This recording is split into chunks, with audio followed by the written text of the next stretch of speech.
It's Friday, the 24th of December. My name's Juan Brown. You're watching the Blanco Lirio channel, and the work's been piling up faster than I can keep up with here at the Blanco Lirio Global Headquarters. So today we're going to try and cover or overview 4 separate incidents. We're going to talk about this 172 crash in Auburn, a very local aircraft crash. We're going to talk about the Cirrus crash in Knoxville, Tennessee, the CAPS deployment. We're going to talk about the Grumman the Gulfstream 4 crash in the Dominican Republic, what little we know about that, and then we're going to cover the tragic loss of the Martin Cessna Grand Caravan collision with a powered parachute in Houston, Texas. Hang on, put your thinking caps on, this is going to go fast.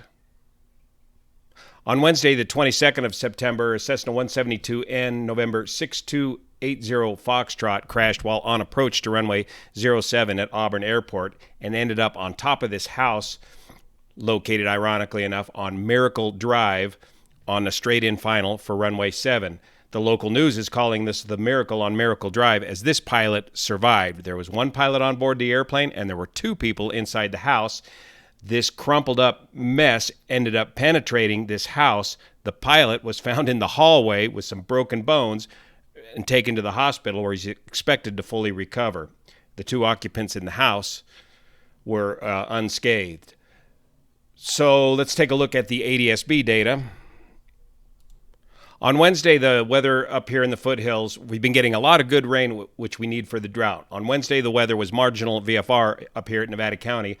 I don't have the exact weather readout for Auburn at the time, but it looks like there were showers moving into the Auburn airport as this aircraft was flying from Placerville to Auburn. It looks like they went around some showers, did a left 360, and tried to come on in straight into runway 7 here at the Auburn airport. Altitude about 3,000 feet, 2,900 feet, 2,600 feet, and then just drops right off the Adsb data. By the way, the field elevation at Auburn airport is about 1,500 feet MSL. Here's the approximate location of this crash site, Miracle Drive, Bell Road, right on a straight-in final for runway 07 at Auburn. Now, the unofficial word that I'm getting on the streets here is that this is owned by Fox 2 LLC. I'm not sure who that is, who the owner of the aircraft is, but I believe the sole pilot on board this aircraft was an instructor pilot, and it's beginning to sound like this is a weather-related event, and it could possibly have been a formation flying event.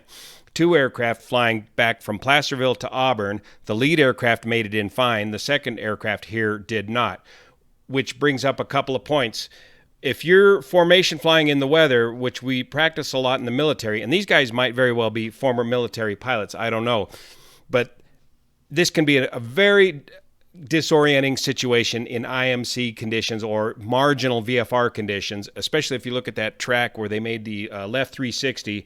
If you're flying as the number 2 person on a formation flight and you lose sight of that lead aircraft in the weather, that transition to instrument flying is critical. It's basically an emergency IFR escape maneuver. You need to immediately transition to instruments, and you will be very impaired with your vertigo when you do that. Having done a lot of air refueling and a lot of military formation flying in the weather, it's extremely disorienting.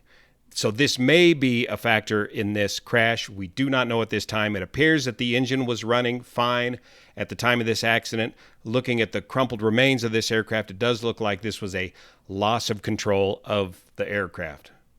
If you know any more about this accident, please get a hold of the NTSB and let them know what you know about November 6280 Foxtrot. Up next, the Gulfstream 4 out of the Dominican Republic. On Wednesday, 15 December, a Gulfstream 4 operated by the Elidosa Aviation Group had preliminary information indicates the pilot reported an unspecified issue shortly after takeoff from Higuero, which led to an emergency diversion to Santo Domingo. A post-crash fire occurred. A total of 9 fatalities, 6 passengers, and 3 crew members. Very little information to go on this. We have no ATC data. We did find some Flight Radar 24 ADS-B data. departing out of Santo Domingo. We'll look at these airports here in another chart here in a second. Climbing to an altitude of 1,700, 1,500, 1,300 feet. They've declared some sort of unspecified emergency, but they're maintaining a very low altitude, just 1,000 feet. I don't know if they're trying to remain VFR below some clouds. And then there is a left 360 over Santo Domingo. I assume there's a discussion as to where they want to take this emergency. This is a relatively short runway that they took off from. This other runway where they end up diverting to over here is a much longer runway. Of course, the original flight plan was to fly all the way to Orlando, Florida. 850 feet. They're maintaining good airspeed, or correction, ground speed, 200 and so knots. But they're kind of climbing and descending somewhere between 1,000 and 1,700 feet. I don't know if they're having control issues with the aircraft. We don't know if this is an engine problem with the aircraft. We do not know what the nature of this emergency is. But in the end, they decide to divert over here to this airport and end up crashing short of the runway. 800 feet, 700 feet. This may help explain the decision-making process that was going on with the emergency aircraft. The runway that they departed from, Higuero, is only 1,646 meters long at 81-foot elevation. But the runway that they diverted into, Las Americas International, looks like 3,353 meters long at 60-foot elevation. So a much better choice to divert to in the event of the emergency. But for whatever reason, and we don't know why, they came up short. This is the Elidosa Aviation Group out of the Dominican Republic. Looks like they've been there for 29 years. Well-established company. And they do have, looks like they offer charter flights, air ambulance, and helicopter tours for their fixed-wing fleet.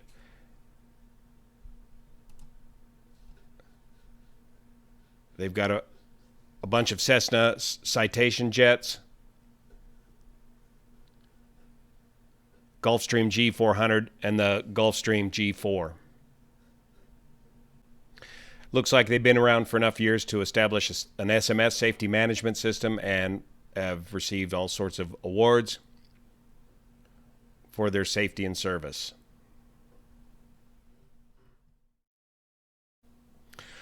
Okay, up next is the 16 December loss of the Cirrus SR-22 GTS G3 Turbo, November 162 Alpha Mike, while on final approach, looked like a right base to runway 23 left at McGee-Tyson Airport, Tennessee.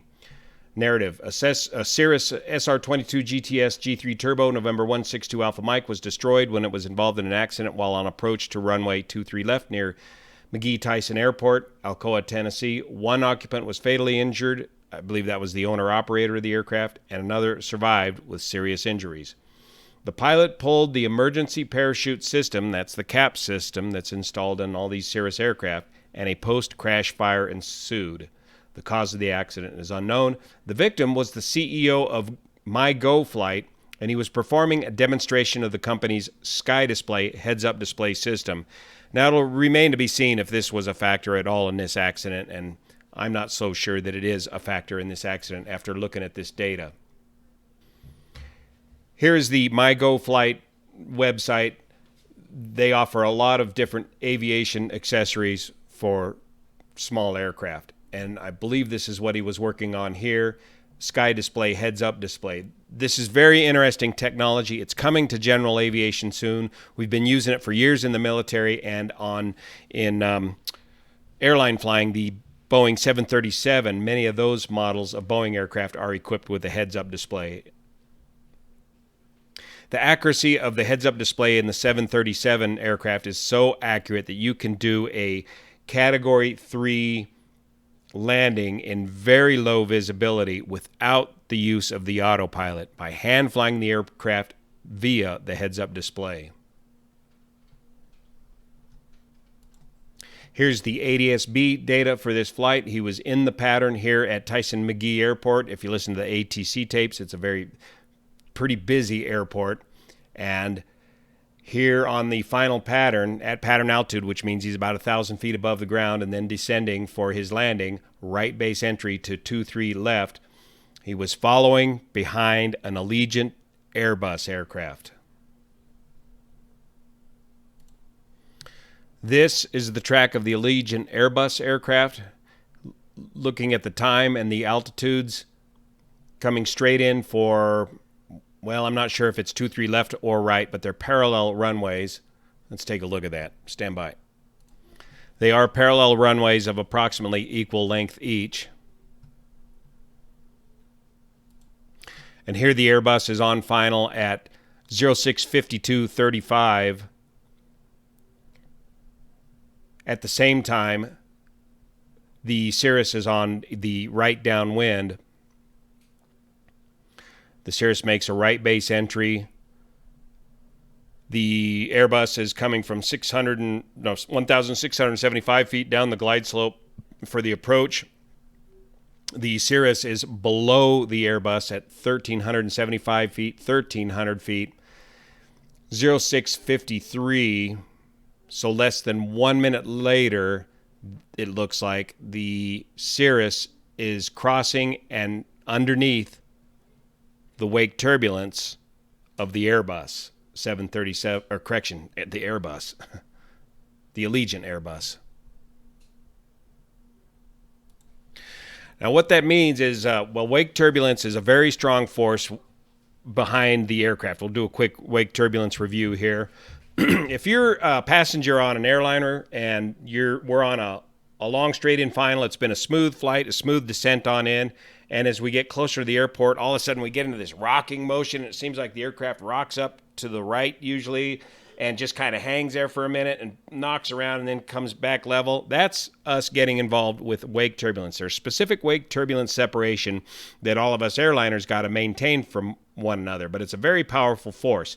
If this Cirrus gets tangled up with the wake turbulence of an Airbus, it could be an extreme upset. And at this altitude, less than 1,000 feet, he deploys the CAPS parachute. He may very well be out of the envelope, so to speak, for a successful CAPS deployment, especially if he's got that aircraft rolled up on its side, as we learned about that, the tragic loss of the Cirrus up here at Truckee Airport, where he deployed the parachute in a steep bank turn low to the ground, sideways like this.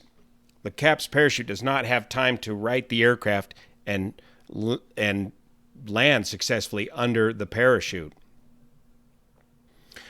Remember, wake turbulence is worst on final approach, especially a clean aircraft on final approach produces the greatest wake turbulence. That's the vortices that come off of the wingtips as the air from the low to the high pressure tries to reconnect and makes two huge tornadoes coming off of the back of the aircraft. Let me see if I can find a good example of this. Yeah, here's a beautiful example from Cargo Spotter, an Airbus A330 on takeoff. You can see the core of the vortices off the wingtips. Now watch as he passes through this thin cloud layer here.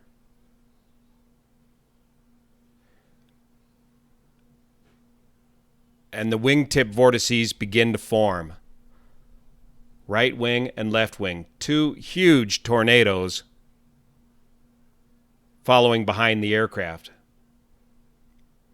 And of course, these vortices will drift with the wind and will sink at a rate of about 500 feet per minute. Very powerful forces. Behind a big enough aircraft, these can roll you right upside down. So generally, it's better to remain above the vortices, as the vortices do tend to sink at that 500 feet per minute or so. So as a result, there's very specific FAA requirements, ATC requirements of aircraft separation at controlled airports for wake turbulence separation, and it's got a number of different numbers and specifications to it. This is also why when you operate an aircraft like a Boeing 777 that has a maximum gross weight above 300,000 pounds, you got to add heavy to your call sign, so that because that creates an additional wake turbulence separation set of rules that need to be complied with. In this case, we had a small aircraft following behind a large aircraft. In this case, it looks like the small aircraft landing behind a large non-Boeing 757 separation would be 4 miles. So it'll be interesting to see if this pilot had the minimum 4-mile separation wake turbulence requirement in place. Remember, too, as a pilot, you do not have to accept a clearance that you do not feel comfortable with the wake turbulence separation, and you can lobby for more separation. You may not get back in the pattern anytime soon if it's a very busy pattern, but you do not have to be jammed into a tight wake turbulence separation. For departure, the miles also are accompanied by time separation as well, depending on what type of aircraft is departing after what type of aircraft. Now here's the original NASA Langley test of wake turbulence from a Lockheed L-1011 that we all studied growing up learning to fly. This demonstrates just how long, there goes the aircraft, this is recorded in real time it appears. It says how long the wingtip vortices remain powerful. Note the amount of time it takes for these powerful vortices to drift into the smoke generators here.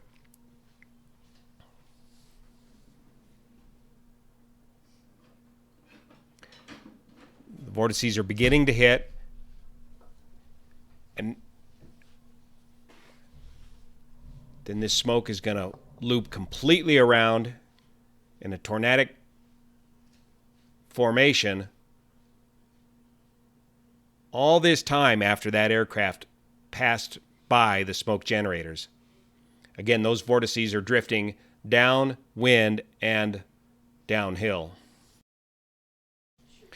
When flying an ejection seat aircraft for the military, you study very carefully what's known as the ejection envelope for that system. The CAPS system on the Cirrus aircraft, they give general guidelines, but they do not specify a very specific envelope, and here's why. Altitude to deploy the CAP system. No minimum or maximum altitude for deployment has been set. This is because the actual altitude loss during any particular deployment depends on the airplane's attitude, altitude, and speed, as well as other environmental factors. They do give some general guidelines down here. Recurrent training. If you've got one of these CAPS Cirrus aircraft, you need to do the recurrent training that comes along with it. Here's some general guidelines. From 0 to 500 feet, just land straight ahead. In other words, don't even try to deploy it below 500 feet. I believe this aircraft was very close to this 500-foot minimum when he pulled the chute.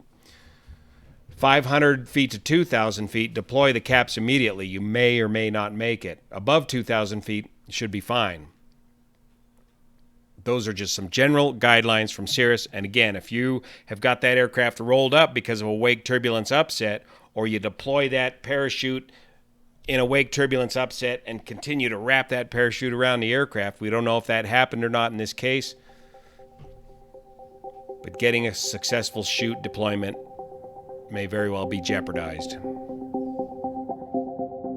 Okay, that's enough discussion for now on this. I'm going to break out the video on the Martin Air Grand Caravan in a separate video. I'll have it posted right away. Thanks so much for your support of this channel, especially over on Patreon, that make this content possible. See you here.